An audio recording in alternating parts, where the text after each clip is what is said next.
tudo bem? Tia André está de volta para mais uma videoaula de português.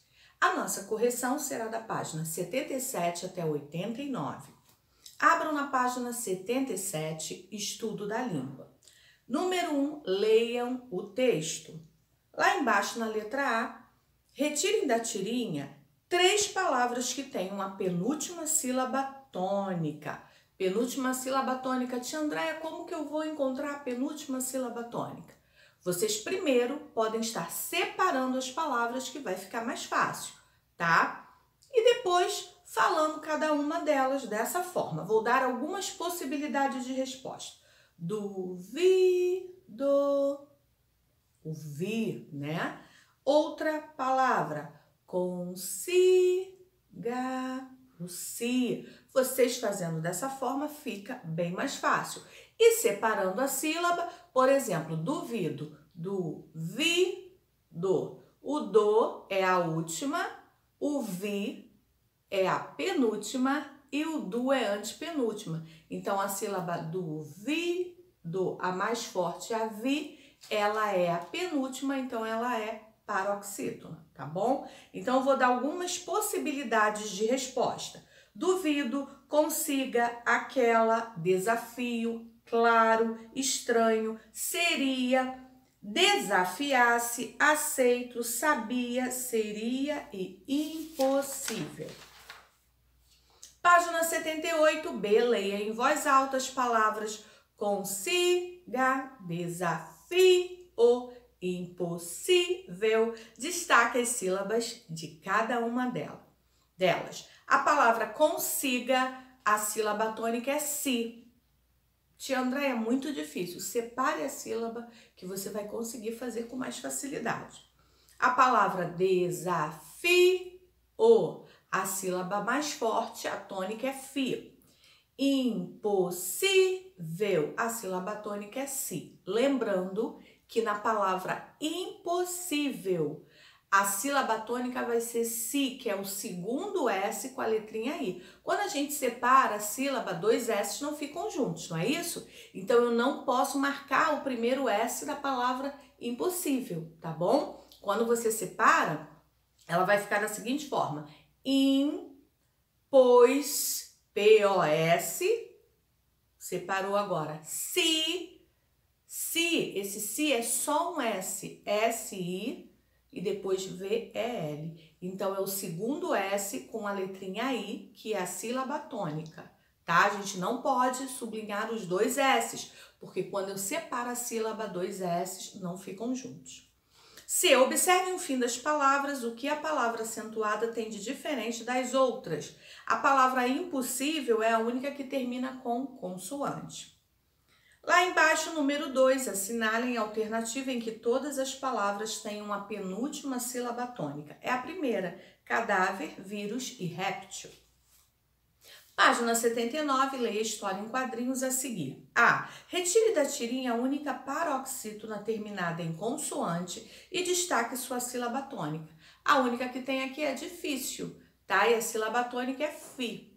Comentem, vocês concordam com o argumento de Armandinho? Sim ou não? E justifiquem. É uma resposta também pessoal.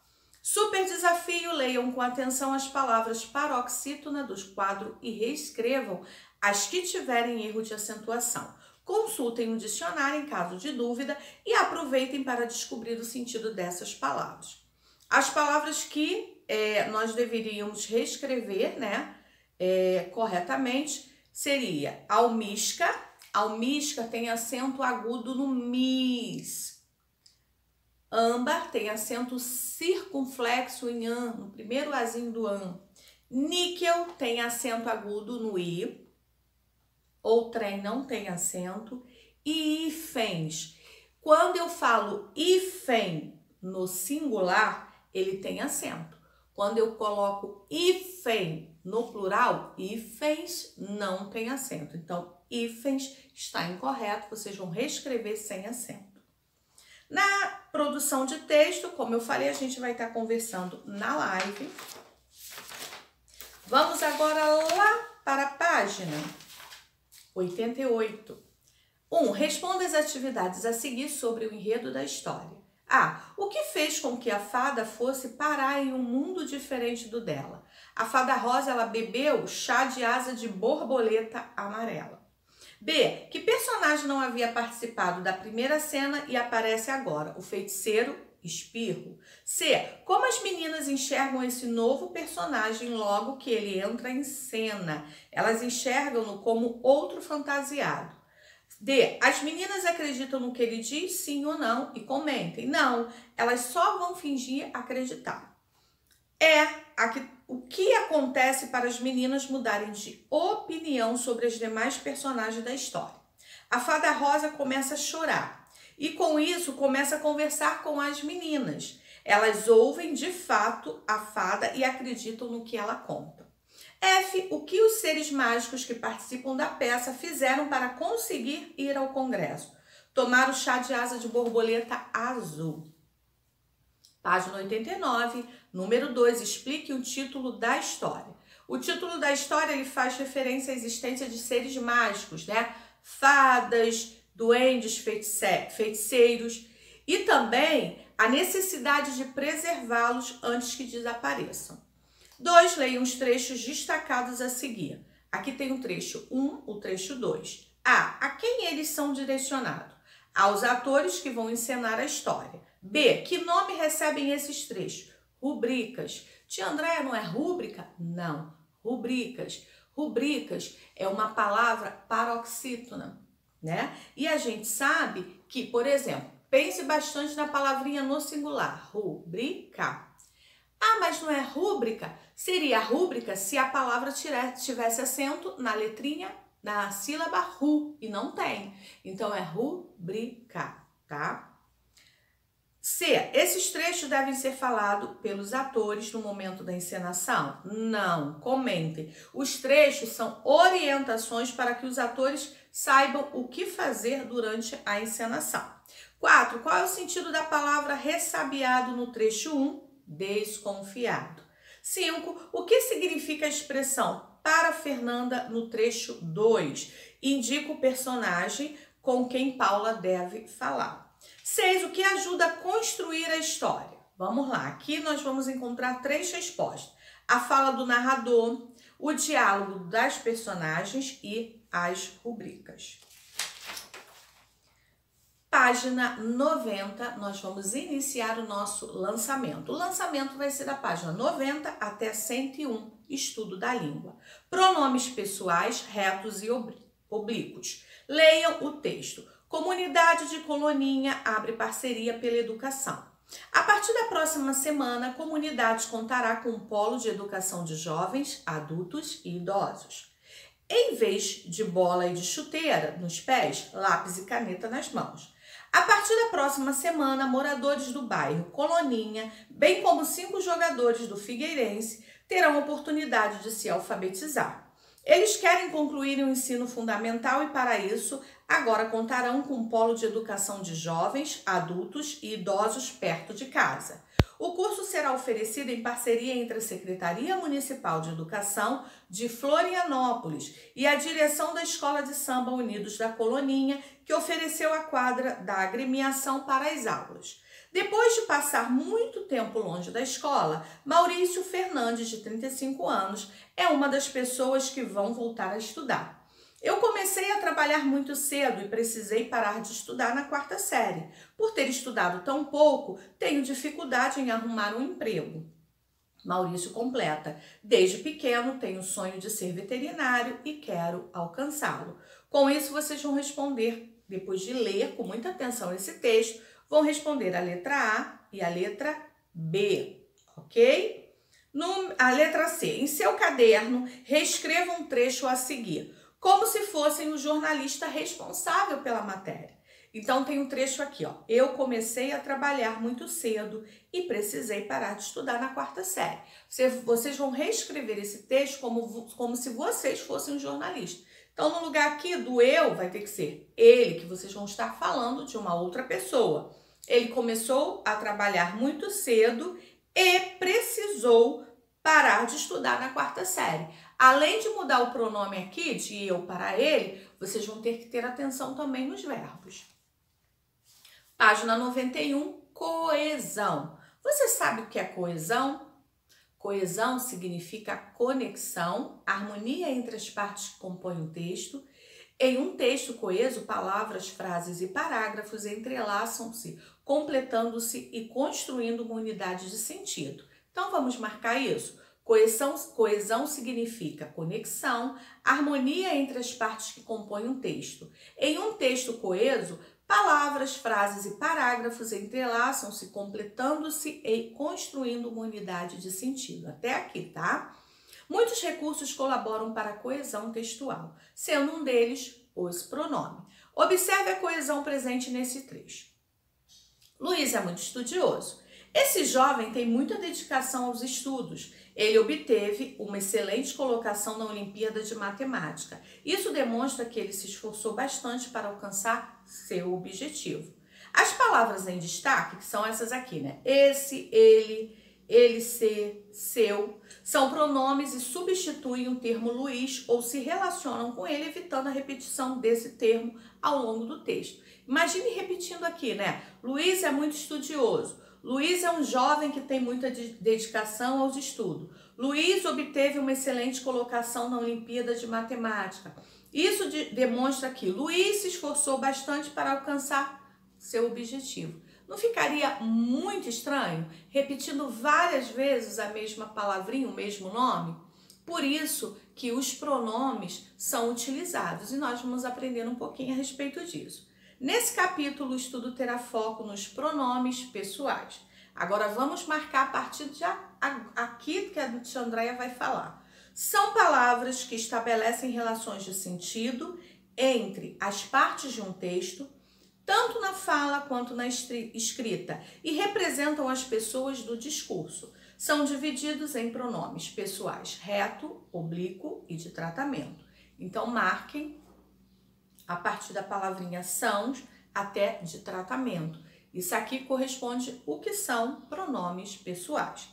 No quadrinho abaixo, nós vamos ver os pronomes pessoais. Os retos, eu, tu, ele, nós, vós, eles. Nós usamos para conjugar os verbos, né? Oblíquos, me, mi, comigo, nós, conosco, te, ti, contigo, vós, convosco, o, a, lhe, se, si, consigo, o, as, leis, se, si, consigo.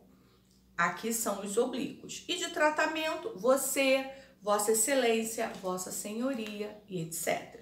No português do Brasil, o pronome nós é frequentemente substituído pela expressão a gente. Lembrando que quando eu utilizo a palavrinha a gente, eu tenho que ter cuidado com o verbo.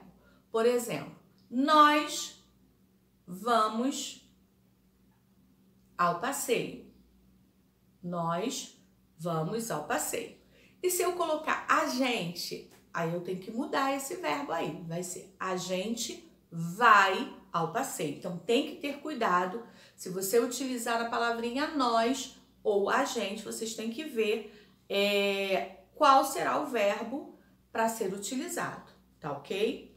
O pronome você ou vocês, apesar de ser originalmente de tratamento, foi adquirindo características de pronome pessoal no português moderno.